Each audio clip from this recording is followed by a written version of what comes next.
Companheiras da Marcha Mundial das Mulheres, na segunda-feira a gente estava aqui, no dia 19 de agosto, aqui na SOF, a gente estava fazendo um debate sobre o conservadorismo e o desmonte da democracia.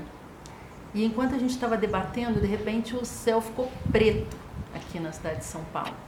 Parecia uma metáfora de que a noite tinha invadido o dia, que aquelas coisas que a gente estava conversando ali dentro daquela sala tinham expandido para a atmosfera toda. Não era só uma metáfora, era a realidade da vida, porque uma tempestade muito forte chegou aqui em São Paulo com as nuvens baixas, só que essa tempestade forte foi precedida de um céu de fuligem. Quem recolheu água da chuva por algum acaso viu que a água ficou preta. Eu já tinha visto isso acontecer quando eu morava em Piracicaba e tinha queimada de cana, que o céu ficava preto, caía água da chuva preta. Mas eu nunca tinha visto daquela proporção. Eu imagino que as companheiras que moram em Rondônia, no Acre, em outros estados no norte do Brasil, na época da queimada, já tenham visto isso. Talvez aquelas mais velhas que lembram de uma época onde a queimada acontecia de forma muito forte e intensa. Essa queimada tão forte e intensa aconteceu por causa desse governo Bolsonaro, que está deixando o agronegócio atuar de forma muito intensa e sem controle nenhum. Inclusive, num grau de mau-caratismo total, eles chegaram a decretar o 10 de agosto como o Dia do Fogo, numa cidade chamada Nova Progresso. Olha que coisa mais distópica. Isso é um sinal de uma mudança na correlação de forças que a gente está vivendo aqui no nosso país. Eu lembro quando teve o golpe, a gente perguntou para as companheiras como é que elas estavam vivendo o golpe nos seus territórios, nas suas comunidades, porque não é só como é que a gente vive o golpe em Brasília. E eu lembro que uma companheira quebradeira de coco falou, antes os fazendeiros, eles atravessavam a rua para não falar com a gente. Agora eles não atravessam mais, agora eles se colocam na frente da gente, agora eles peitam, agora eles olham para a gente, nos impondo medo. E nós vamos continuar resistindo. Isso veio numa escalada mais forte desde que o Bolsonaro foi eleito. O que a gente está vendo é um aumento, um acirramento do mau-caratismo do agronegócio e dos seus agentes, né? A gente vê os madeireiros, os garimpeiros entrando em terra indígena, entrando em terra quilombola. E não é só a retórica de impunidade que a gente tem vivido, é também um desmonte das políticas de contenção no meio ambiente. O ministro Ricardo Salles, que foi secretário de Meio Ambiente aqui de São Paulo e que ficou conhecido unicamente por ter aumentado o poder de polícia contra os pequenos agricultores, contra as pequenas comunidades, né?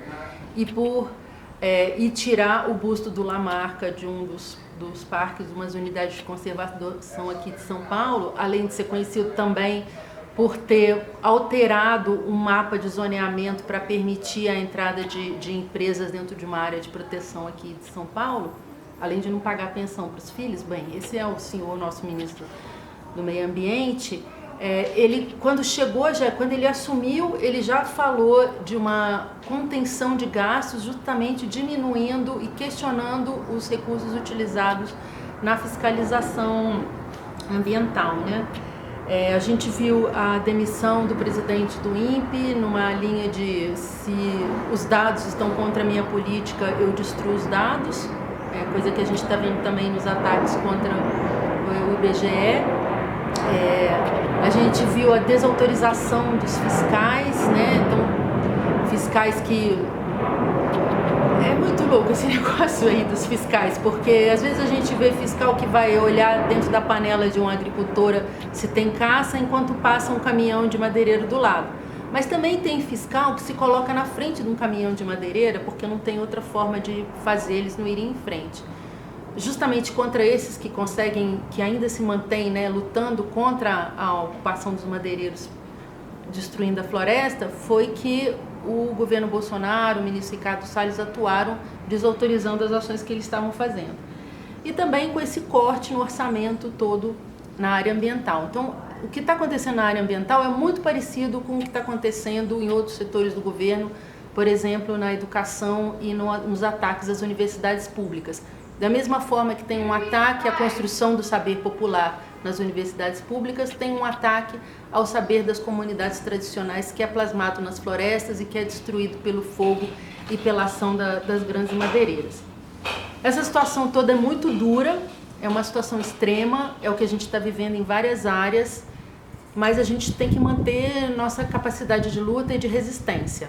Inspiradas no povo Mundurucula do Pará, que está fazendo a autodemarcação da sua terra, que está expulsando os madeireiros e os garimpeiros, nós vamos continuar na resistência e na luta.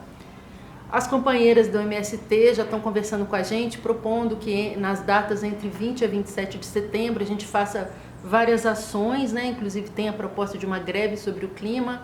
Estão falando do dia 21 de setembro, da gente dar um conteúdo político, que é esse dia da árvore, né? Que não é monocultura de árvore de eucalipto, mas é árvores na sua diversidade. Então esse é um convite para nós também, companheiras da Marcha Mundial das Mulheres, aproveitar essas datas para a gente conversar e para a gente refletir. A gente vem debatendo muito essa ideia da economia feminista, de que nós somos interdependentes, né? Que nós seres humanos somos intrinsecamente vulneráveis e dependemos do cuidado de outras pessoas e que a gente tem que reconhecer e redistribuir esses cuidados. E nós também falamos que nós somos ecodependentes, né? Que os seres humanos não existem separados da natureza, nós também somos natureza, nós também temos que garantir a possibilidade da natureza existir em toda a sua forma, né? Então, como é que a gente vai pensar sobre isso? Vamos descobrir as formas, nós vamos refletir sobre como é que a gente se relaciona com os alimentos, a gente vai quebrar a alienação nossa em relação à comida, vamos ocupar áreas produzindo alimento, vamos produzir alimento em conjunto, não sei, vamos continuar pensando. O que a gente tem aqui é responder a essas formas boas de conviver com a natureza desde a nossa casa, a gente tem que, da nossa comunidade, a gente tem que se prevenir para evitar as falsas soluções, porque uma coisa que também a gente fica preocupada, que da mesma forma que foi a Naomi Klein, né, que falou da doutrina do choque, que quando tem uma desgraça muito grande dessa, rapidamente o capital chega apresentando suas falsas soluções. Então, rapidamente vai chegar alguém dizendo, a floresta em pé tem que valer mais do que floresta derrubada. E vai vir apresentando os mecanismos da economia verde, de mercantilização e financiarização da natureza.